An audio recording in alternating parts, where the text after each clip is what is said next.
Então, esta sessão que se insere na semana temática dos pica-paus tem como protagonista esta ave que podem ver aqui na imagem, que é o pica-pau malhado, que é uma das 3 espécies de pica-paus que ocorrem em Portugal.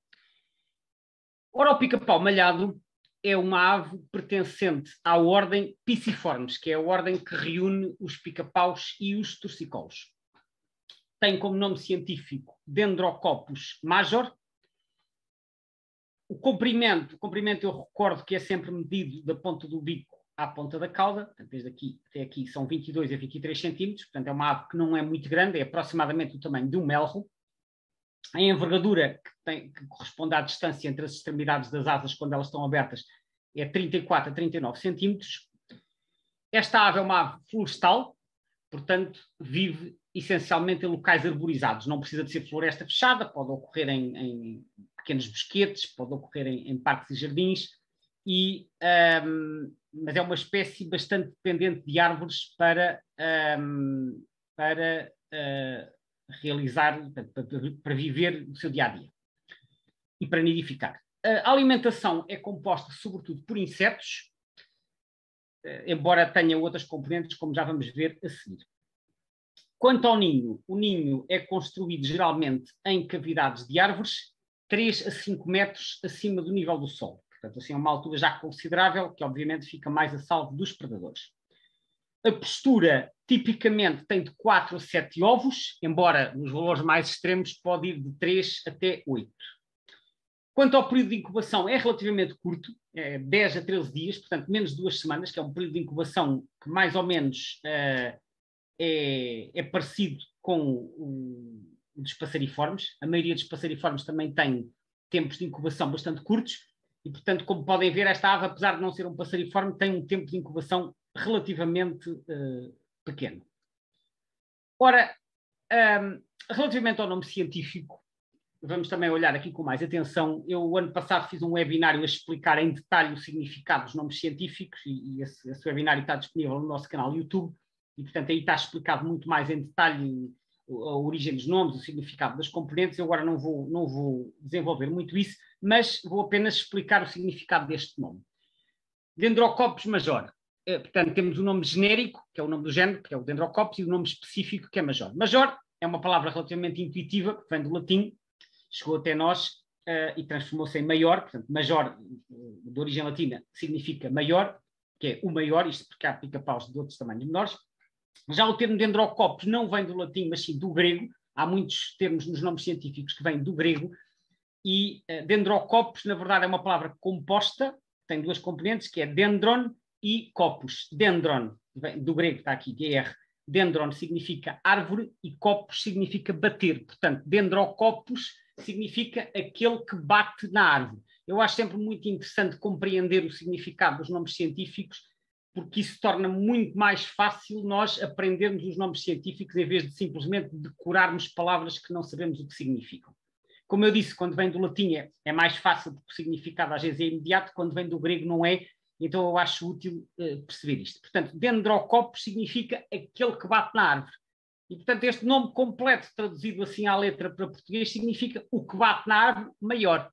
Porque há outros que batem na árvore mais pequenos. Por exemplo, o pica-pau galego, agora está no género Driobates, mas antes era Dendrocopus minor. Portanto, era o que bate na árvore menor. E, portanto, todos estes nomes têm um significado e têm uma lógica, e nós entendermos isto realmente ajuda bastante a perceber e a lembrar-nos dos nomes. Continuando, vamos falar rapidamente dos aspectos de identificação e começamos pela identificação do macho. O macho, quando está pousado, temos aqui um exemplo de um macho adulto. Ora, o macho tem as seguintes características. A plumagem é essencialmente preta e branca, como podem ver, portanto é dominada por uma mistura de tons pretos e brancos, mas destaca-se aqui o ventre deste tom vermelho vivo, assim escarlate. Portanto, é uma das características dos pica-paus, não só do macho, mas também da fêmea, como já vamos ver. Depois, outra característica muito útil, para além, portanto, aqui do ventre vermelho, são estas ovais brancas nas costas, que é uma característica boa, por exemplo, para distinguir do pica-pau galego, que não tem estas ovais brancas, e fora de Portugal às vezes também é útil para distinguir de outras espécies. Portanto, estas ovais brancas nas costas, que na verdade é assim meio no dorso, meio nas asas, quando as asas abrem, estas manchas também se estendem um pouco para as asas. E, finalmente, esta é a característica que distingue o macho da fêmea, esta manchazinha vermelha que tem aqui na nuca, portanto, na parte posterior da cabeça. Este é o aspecto do pica-pau malhado macho quando está pousado. Uma nota já agora para dizer, isto é genérico para os pica-paus, mas vou mostrar porque esta foto permite ver isto bastante bem. A maioria das aves tem 4 dedos e quase todas têm 3 dedos virados para a frente e um para trás, quando estão pousadas. Os pica-paus não. Os pica-paus normalmente têm 2 para a frente e 2 para trás, que se vê-se aqui muito bem nesta foto. E porquê? Porque permite uma maior simetria na força das patas e permite agarrarem-se melhor aos troncos, já que eles passam muito tempo agarrados aos troncos. Portanto, 2 dedos para a frente, 2 dedos para trás é a posição normal dos pica-paus. Outra característica interessante é a cauda. As penas da cauda são invulgarmente fortes, muito mais fortes do que na maioria das outras aves. Porquê? Porque a cauda é usada como apoio. Portanto, porque senão a força estava toda nas patas. Assim ele tem 3 pontos de apoio. Tem as 2 patas para se agarrar ao tronco e depois tem ainda a cauda. E vê-se muitas vezes, quando vocês virem ou fotografarem um pica-pau agarrado, por exemplo, ao tronco de uma árvore, hão de reparar que ele está também apoiado na cauda e isso realmente permite distribuir o esforço e assim não pressiona tanto as patas. Portanto, é muito frequente vermos os pica-paus e, como isto se vê nesta fotografia, fiz também este apontamento. Bom, o pica-pau malhado macho em voo, vemos aqui nesta imagem. Cá está novamente a plumagem preta e branca, que é assim o aspecto que se vê melhor à distância. O ventre vermelho, mais uma vez, as ovais brancas nas costas. Está aqui o ventre vermelho. As ovais brancas nas costas, que, como eu referi há pouco, também se estendem ligeiramente para a asa. Depois de resto tem assim umas pintinhas pequenas na asa. Cá estão elas. E finalmente a tal mancha vermelha na nuca, que nos mostra que este é um macho. Agora passamos para a fêmea. A fêmea é parecida. Tem também a plumagem preta e branca, o ventre vermelho vivo, as ovais brancas nas costas, portanto as mesmas características, só que a nuca é preta, não tem a tal manchazinha vermelha que eu falei há pouco. Reparem, completamente preta. Esta é a diferença mais visível entre o macho e a fêmea do pica-pau malhado. Cá está mais uma vez 2 dedos para a frente, 2 dedos para trás, embora aqui porventura não seja tão evidente como na foto anterior, e a cauda novamente, reparem, a servir de apoio, aqui encostado ao tronco, porque ajuda muito a segurar-se. Agora, um juvenil, e um parênteses para dizer que às vezes o termo juvenil é mal utilizado. Nós só devemos chamar juvenil quando uma ave ainda não fez a sua primeira muda de penas. Quando já fez uma muda de penas já não é um juvenil, é um imaturo.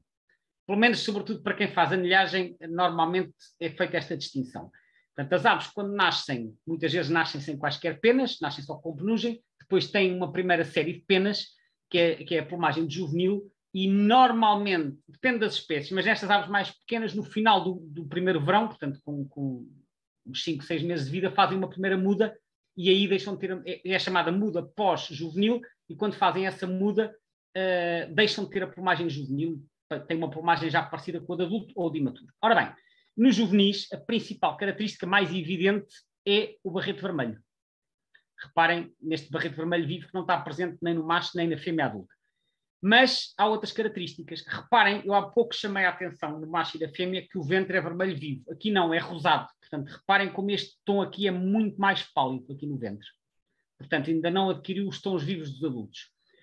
Depois, olhando para a plumagem, também parece assim ser de uns tons um bocadinho mais acastanhados do que no adulto. De resto, grosso modo, é preto e branco, e cá estão novamente as ovais brancas. Portanto, o ventre assim rosado, as ovais brancas e, principal característica diferenciadora, barrete vermelho. Eu sempre me interroguei porque é que estes juvenis têm um barrete vermelho tão evidente, mais evidente que os adultos. Porventura, é uma suposição minha, nunca li sobre isto, porventura é para quando estão no ninho com a cabeça de fora, chamarem a atenção dos adultos e eles verem onde é que está a cria. Mas estou a supor, porque não sei se é essa a razão ou se existem outros motivos. Cá está ele a espreitar no ninho, aqui numa fotografia do António Caiado, e está aqui o juvenil a espreitar com a cabeça de fora, e reparem como se vê bem o vermelho. Portanto, por isso é que para mim tem lógica que este vermelho sirva para chamar a atenção dos adultos a dizer, olha, está ali a cria, a espreitar. Mas não sei se é esse o motivo. Como disse, estou aqui um bocadinho a especular. Ora bem, como eu disse, os juvenis nascem com este barrete vermelho e depois, quando fazem a muda pós-juvenil, que acontece no final do verão, ele desaparece. E eu então andei à procura de fotografias em que se visse o barreto a desaparecer. Porque a muda da pena, as penas não mudam todas ao mesmo tempo, senão as aves ficavam sem penas. Então elas vão mudando gradualmente e há ali uma plumagem de transição. E então eu encontrei estas duas fotos no eBird e até pus aqui as datas para vocês verem. A da esquerda é de 20 de junho, portanto é um juvenil que saiu do ninho há pouco tempo, eles devem nascer, provavelmente as posturas são em abril, os juvenis nascerão em maio, portanto devem sair assim talvez no final de maio, início de junho. Portanto, este juvenil tem poucas semanas de vida, cá está o barreto vermelho. E agora este, a 28 de setembro, portanto final do verão, reparem como a coroa já está a ficar preta, ainda tem o barreto todo, não é? Está a ficar preto, ainda tem aqui umas penas vermelhas, mas já são as últimas, portanto elas estão a desaparecer. Encontrei outros exemplos de fotos, sobretudo durante o mês de setembro, em que se nota que já está a haver ali uma muda e, portanto, a partir de outubro, provavelmente o juvenil já não é reconhecível como tal. Até vi alguns de uma foto de um que tem um restinho de barreto vermelho e depois a manchinha vermelha a aparecer na nuca, o que mostra que é um macho juvenil. Neste caso deve ser uma fêmea porque não aparece aqui nenhum vermelho. Penso eu, embora não tenha a certeza quando é que a fêmea aparece, o vermelho. O macho. Agora, reparem no outro pormenor, aqui este vermelho já está muito mais vivo do que aquele rosado que viram no juvenil. Portanto, provavelmente estas penas aqui do ventre já foram mudadas aqui nesta data de 28 de setembro. Portanto, esta foto da direita é ilustrativa do que é uma plumagem de transição em que a ave está a perder, então, as suas penas de juvenil. Agora, um breve apontamento sobre conservação. Isto é a ficha que está no site da BirdLife. E estas fichas normalmente têm o estatuto de ameaça, segundo as categorias dadas pela IUCN. Estão explicadas mais em detalhe no webinário que eu fiz e que está no nosso canal do YouTube, chamado as categorias de conservação. Acho que se chama assim. Peço desculpa, agora não me recordo do nome, mas em que se fala exatamente das categorias de ameaça. De qualquer forma, resumidamente, existem várias categorias de ameaça dadas para os seres vivos, para as aves e não só, e esta espécie, o pica-pau malhado, está na categoria LC, que significa Least Concern, que em português normalmente é traduzido por pouco preocupante. Portanto, são as espécies que não estão consideradas ameaçadas porque são muito abundantes e estão com populações estáveis. Portanto, o estatuto global é pouco preocupante, LC, o estatuto na Europa é igualmente LC e o estatuto em Portugal, portanto, dado pelo livro vermelho dos vertebrados, também é LC. Portanto, esta é uma espécie comum, bem distribuída, com populações estáveis ou até em expansão, portanto não suscita neste momento qualquer preocupação de conservação. Vamos falar um pouco da alimentação. Eu já disse há pouco que eles se alimentam principalmente de insetos, e é um facto conhecido que os pica-paus picam os troncos à procura de insetos, mas a história não termina aqui, porque eles têm outras componentes na alimentação. Mas, de facto, insetos são o principal componente, e aqui insetos inclui um leque muito variado, inclui lepidópteros, inclui dípteros, inclui hemípteros, inclui menópteros, inclui uma data de coleópteros, uma série de insetos. Portanto, nem todos estarão lá dentro das árvores, outros estão mais em profundidade, outros estão menos em profundidade, mas, portanto, é uma espécie bastante eclética no tipo de presas que procura, e isso talvez ajude a contribuir para que seja tão abundante. Normalmente as aves mais seletivas a nível de alimentação também são menos abundantes. Portanto, muitos insetos. Só que as aves que se alimentam de insetos muitas vezes têm um problema, é que no inverno, em especial no inverno, há poucos insetos, portanto têm que ir procurar outras fontes de alimento. E então no inverno está documentado que o pica-pau malhado também se alimenta de sementes de árvores, especialmente no norte da Europa, que é onde há menos insetos depois no inverno. Portanto, no inverno vão muito para as sementes, principalmente de coníferas e não só. E isto acontece também com muitas aves granívoras, que são insetívoras no verão e depois recorrem a sementes no inverno, portanto têm uma dieta mista em função da época do ano. Mas isto porque, como eu disse, no verão não há insetos, no inverno não há insetos.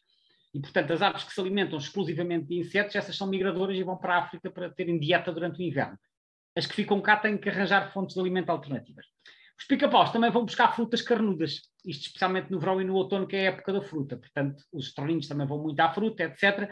Isto são fontes de açúcar, de energia, e, portanto, os pica-paus também aproveitam para consumir algumas frutas nessa época do ano.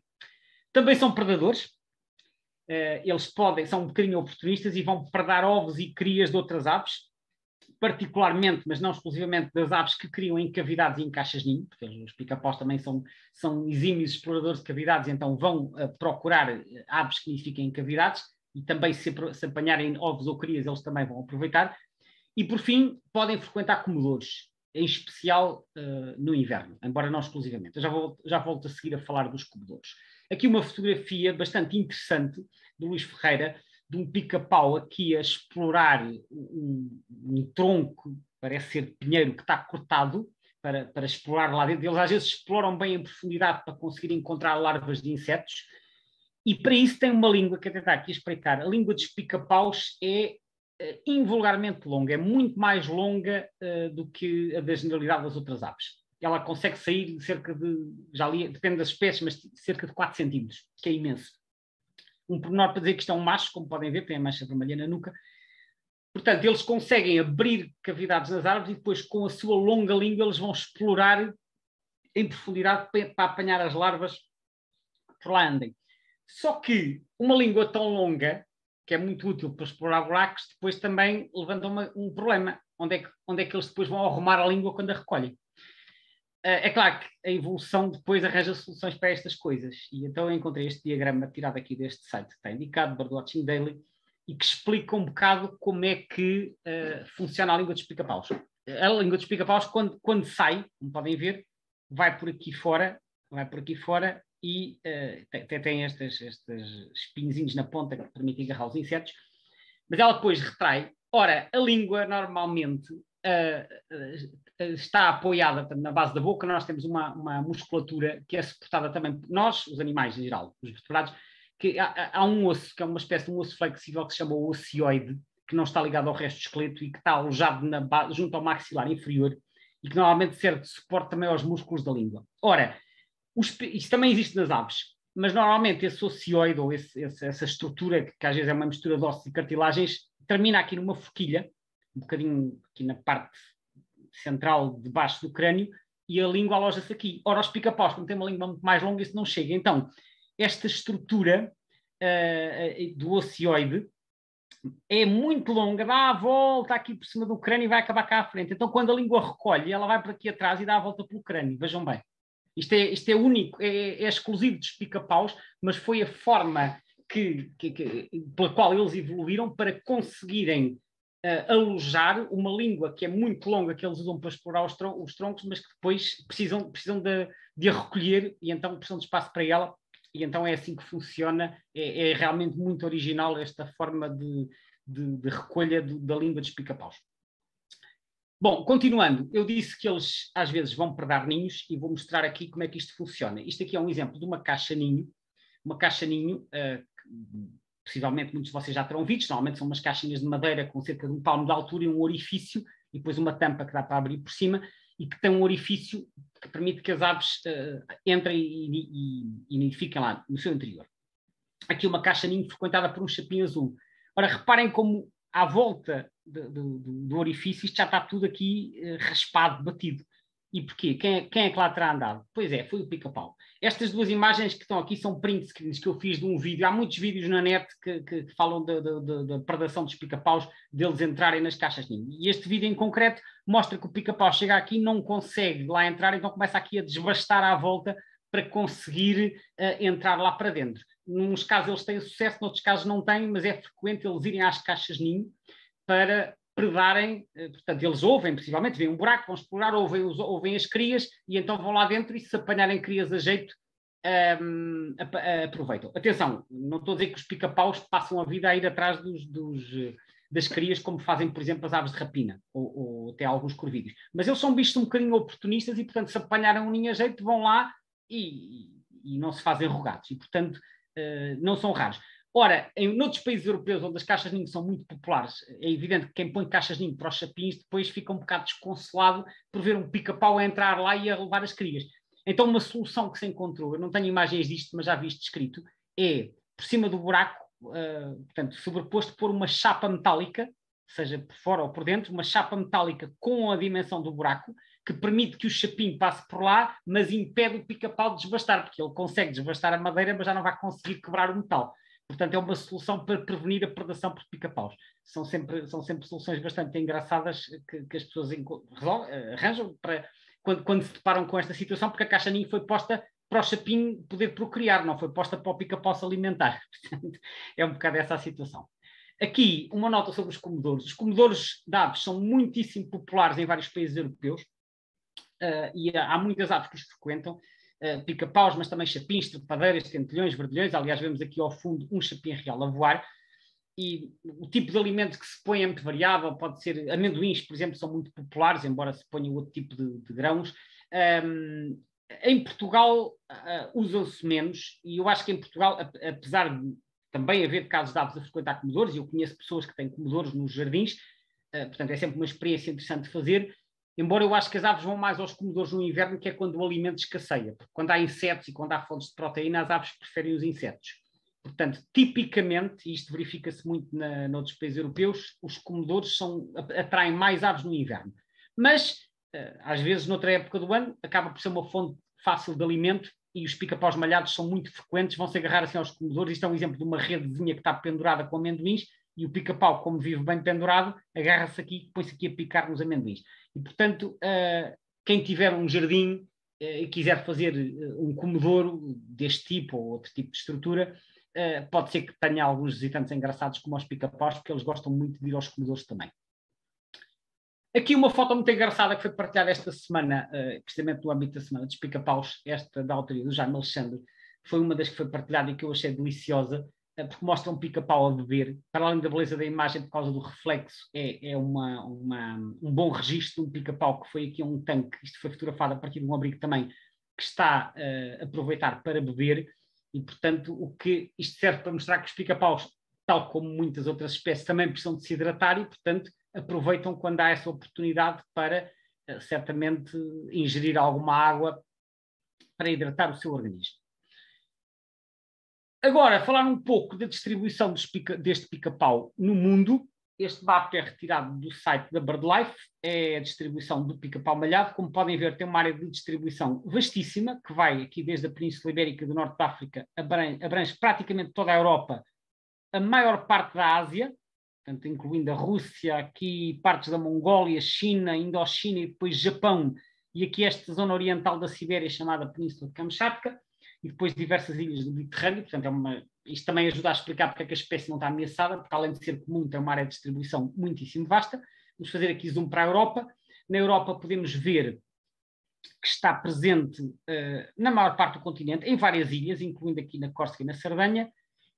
Ele está presente nas Canárias, embora neste mapa este não esteja representado, e depois aparece ainda em Marrocos, na Tunísia e na Argélia. Portanto, ele desce um bocadinho até ao norte da África e de resto abrange a maior parte da Europa. Aqui um boneco que é tirado da enciclopédia Birds of Western Paleártica. Eu partilhei isto esta semana também num dos grupos, ou dois, também assim um bocadinho em jeito de descobrir as diferenças. Isto é uma estampa que representa várias subespécies do pica-pau malhado. O pica-pau malhado tem cerca de 20 ou 25 subespécies pelo mundo fora. Subespécies são variantes dentro da mesma espécie. O conceito de subespécie é sempre um bocadinho difuso e algo subjetivo. Mas normalmente considera-se que duas populações estão numa subespécie diferente se tiverem um determinado número de características diferenciadoras, embora isto seja difícil de quantificar. Bom, aqui neste desenho estão representadas 5 subespécies que estão aqui assinaladas. A número 5 é Númidos, que é da Argélia, a número 6 é Anglicos, que é das Ilhas Britânicas, a número 7 é Hispanos, que é da Península Ibérica, a 8 é Canarienses, que é de Tenerife, e a 9 é Tenuirrostas, que é do Cáucaso. À primeira vista parecem todos iguais, mas quando olhamos com atenção podemos notar algumas diferenças. Aqui o número 5, que é o da Argélia, é o mais evidente de todos, porque tem aqui um colar mais ou menos completo, ou uma banda peitoral, que é uma mistura de preto e encarnado, que une o peito de um lado ao outro. Os outros têm todos uma banda incompleta. Portanto, esta é uma das principais diferenças. O número 8, que é o Canariensis, distingue-se dos outros pelas partes inferiores muito mais escuras. Reparem que os outros são todos brancos ou beges e este é assim já quase de um castanho. Quanto a estes 3, as diferenças são mais ténues, mas uma das características que distingue as subespécies é o barramento da cauda. E há alguns que têm as duas penas exteriores da cauda brancas com barras pretas fininhas e outros têm com barras pretas mais grossas. Reparem, por exemplo, que aqui o Anglicus, as penas são sobretudo brancas, com umas barras pretas fininhas, ao passo que aqui o Tenui Rosti, já as barras brancas são mais estreitas. Infelizmente, o Hispanos, que é o nosso, não se vê muito bem, mas a descrição que eu vi no texto é que as penas são sobretudo pretas, com umas barras brancas mais fininhas. Portanto, há aqui algumas variantes a nível destas características, mas como eu disse, isto é tudo um bocadinho subjetivo. Vemos aqui, então, novamente, o mapa da Europa e eu agora marquei aqui a presença das várias subespécies europeias, para vocês verem. Estão aqui mais algumas do que aquelas estavam representadas no diagrama anterior. Há 2 subespécies nas Canárias, a Mauritanos em Marrocos, a Númides aqui na Argélia e na Tunísia, e depois 2 aqui nas ilhas do Mediterrâneo e o resto na Europa. Sendo que as que estão na Europa, às vezes misturam-se umas com as outras nas zonas de transição, e forma aquilo que se chamam intergrados. Não se usa o termo híbridos. Híbridos é quando é entre 2 espécies diferentes, intergrados é entre 2 subespécies. Portanto, aqui, a nível continental, há alguma gradação na transição. Já as que estão nas ilhas, ou estas do norte da África, são populações que estão isoladas das restantes e, por isso, desenvolveram características bastante distintivas, como esta Anúmidos da Argélia, que é a tal que tem a banda peitoral vermelha. Portanto, isto só para terem uma noção da diversidade de espécies, de subespécies que existem. Agora aqui um mapa que eu acho muito interessante, que é um mapa da evolução nos últimos anos na Europa. Este mapa foi retirado do site do EBBA. O EBBA é o European Breeding Bird Atlas. Ora, isto é o Atlas Europeu. Na Europa já foram feitos 2 atlas que reúnem dados de todos os países europeus. O primeiro foi no final da década de 80, início dos anos 90, e o segundo foi agora, há poucos anos, foi apresentado no final de 2020. Portanto, com cerca de 25 anos de intervalo. E este mapa que está aqui representado faz a comparação entre os 2 atlas. Eu vou explicar como é que este mapa se lê, porque este mapa é extremamente interessante. A zona que está a cinzento é a zona em que a BBA1 é a European Breeding Bird Atlas 1, que é o primeiro atlas, que foi há 30 anos. E a BBA2 é o mais recente. Então, a cinzento é as zonas em que o pica-pau estava presente no primeiro e no segundo atlas. A cor de laranja é as zonas em que estava no primeiro atlas, mas não foi registado no segundo. E a azul é as áreas onde foi registado no segundo, mas não no primeiro. Portanto, dito de outra maneira, a laranja é as zonas onde a espécie desapareceu e a azul é as zonas onde a espécie apareceu. E então o que é que nós vemos aqui? Vemos que houve algumas zonas onde a espécie desapareceu, principalmente na Noruega, aqui nas montanhas da Noruega, e depois um bocado no sul da Ucrânia e no norte da Grécia. E depois houve várias zonas em que apareceu, então tinha sido registada, que foi uma grande parte da Península Ibérica. Efetivamente, no sueste de Espanha não havia pica-pau malhado e agora eles já estão por todo lado. Portanto, houve uma grande colonização de zonas de Espanha onde não existiam. Na Irlanda, que é um fenómeno extremamente interessante que eu já vou falar a seguir. E depois aqui em vários países do leste da Europa, na Bielorrússia, partes da Ucrânia, aqui nos Balcãs. Reparem que as manchas azuis estão todas em zonas periféricas. Não há manchas azuis aqui na zona central. E isto é um fenómeno que acontece com muitas espécies. Quando elas estão em expansão, as zonas novas que elas ocupam são na periferia. A zona central já está ocupada. E quando elas começam a encolher, as zonas onde desapareceu também são na periferia, embora em zonas diferentes. Desapareceram aqui nestas zonas periféricas. Portanto, as alterações da área de distribuição, quer para aumentos, quer para diminuir, dão-se sempre na periferia. Porquê? Porque as zonas boas já estão ocupadas e, portanto, eles vão procurar zonas periféricas que não estavam ocupadas, se calhar porque não eram tão boas. Vou falar um bocadinho do caso da Irlanda, porque o caso da Irlanda é muito interessante. Na Irlanda, este pica-pau não existia até há 15 anos atrás. Havia registros históricos do século XVIII, ou que era, não havia. Os pica-paus ocorriam só no Reino Unido. E depois, em 2005, 2006, começaram a aparecer os primeiros. E agora são um fenómeno na Irlanda. Isto é uma colonização recente. E então há vários sites que dão imenso destaque a isso. Por exemplo, isto é um site que é do National Biodiversity Data Center. Great Spotted Woodpeckers continues its remarkable spread in Ireland. Portanto, o pica-pau malhado continua a sua fantástica expansão na Irlanda. E outro site, o regresso do pica-pau malhado, que supostamente já não ocorria desde o século XVIII. E então o que é que aconteceu? Subitamente eles atravessaram aquele canal que separa o Reino Unido da Irlanda e começaram a nidificar na Irlanda há cerca de 15 anos, é uma coisa muito recente. Então tem aqui um site que fala do número de ninhos que foram registados em cada um dos anos de 2009 até 2013. Reparem isto aumentar rapidamente. Mas eu até vos vou mostrar uns mapas mais recentes. Reparem a situação, eles apareceram em 2007, 2008, em 2014 a situação era esta, em 2019 já era esta, em 2021 já era esta. É incrível, eles ocorriam do outro lado do canal, em Inglaterra, que é ligeiramente aqui à direita, E, no entanto, não havia pica-paus malhados na Irlanda. E, subitamente, em 2005, 2006, dão o salto e estão a espalhar-se pela Irlanda a uma velocidade estonteante. A pergunta que se coloca é: porquê é que não havia pica-paus malhados na Irlanda e porquê é que, de repente, parece que só descobriram isto agora? Uma resposta possível é esta. Eles não ocorriam na Irlanda porque não tinham necessidade de ir para lá, não atravessavam o canal. Só que nos últimos 40 anos houve uma explosão demográfica de pica-paus malhados no Reino Unido. Eles aumentaram qualquer coisa como 400% em 40 anos. E, portanto, chega a uma altura em que o habitat está saturado de pica-paus malhados, já não aguenta mais. E então eles começam-se a espalhar à procura de novos territórios. E é nessa altura que começa a cada vez mais pica-paus a ir à Irlanda e descobrem que, afinal, se calhar têm ali territórios que estão disponíveis, não estão ocupados, e começam-se a espalhar. Portanto, esta ocupação da Irlanda, até porque houve análises genéticas que mostraram que estes bichos vieram do Reino Unido, esta ocupação da Irlanda dá-se porque os territórios no Reino Unido já estão todos ocupados porque eles tinham aumentado imenso. E isto explica, às vezes, a expansão de muitas outras espécies para zonas onde não ocorriam. Para terminar, queria falar muito, isto estamos mesmo no final, queria falar muito rapidamente dos movimentos de dispersão. E para isso vou mostrar aqui um gráfico bastante curioso. Este gráfico é um gráfico retirado do eBird, são gráficos de frequência. É o gráfico de frequência do pica-pau malhado para o Concelho de Portimão. E porquê para o Concelho de Portimão? O Concelho de Portimão tem um sítio que eu gosto muito, que é um dos sítios onde eu aprendi a ver aves, que é a Ria de Alvor, onde funciona o centro de uma associação que é a Associação A Rocha. E a Ria de Alvor, que eu comecei a visitar no final dos anos 80, é um dos sítios, se não for o sítio em Portugal, onde há registros semanais das espécies há mais tempo. Penso que já são feitos registros lá há 35 anos. Portanto, é mantido um registro de todas as espécies que foram vistas em cada semana. E todos os anos a Associação A Rocha faz um relatório das aves que são vistas na zona de estudo que é na Ria de Alvor.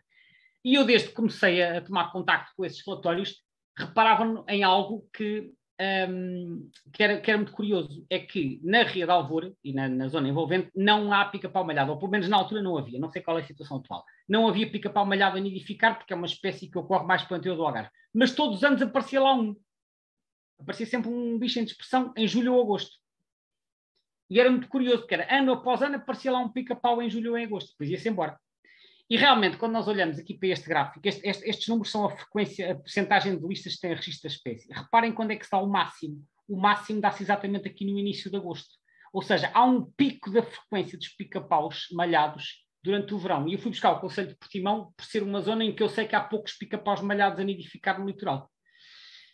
Mas depois, e portanto, confirma-se que efetivamente aqui, que é uma das zonas com maior observação no Concelho de Portimão, há um aumento de frequência em agosto. E isto são dados mais recentes, portanto, este tipo de padrão continua a ocorrer.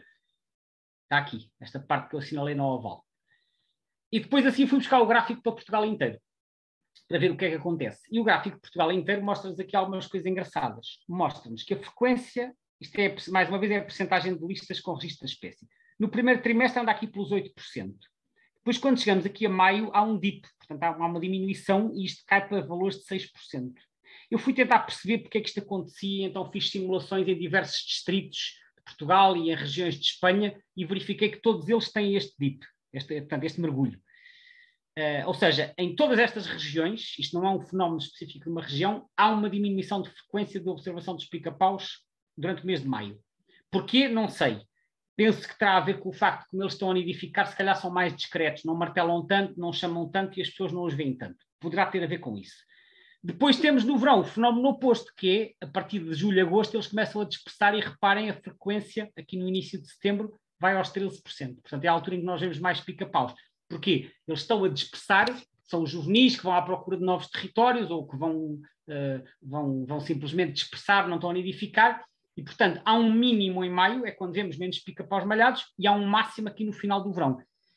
Isto tem efetivamente a ver com o comportamento e com os movimentos de dispersão da espécie. Portanto, embora a espécie seja tida como residente e sedentário, ela faz, tal como todas as outras espécies, faz movimentos dispersivos, e isto faz com que, por um lado, apareça em sítios em que normalmente não está presente, e, por outro lado, faz variar a frequência com que nós tomamos contacto. Portanto, ficamos a saber que maio é o mês em que vemos menos, e aqui agosto e setembro é a altura em que podemos então ver o pica-pau malhado com mais frequência. Com isto, termina esta apresentação sobre o pica-pau malhado. Espero que tenha sido do vosso agrado. Partilhei aqui algumas informações que eu penso que ajudam a entender melhor a vida desta espécie. Agradeço a vossa atenção e fico à disposição para quaisquer questões que queiram colocar. Muito obrigado.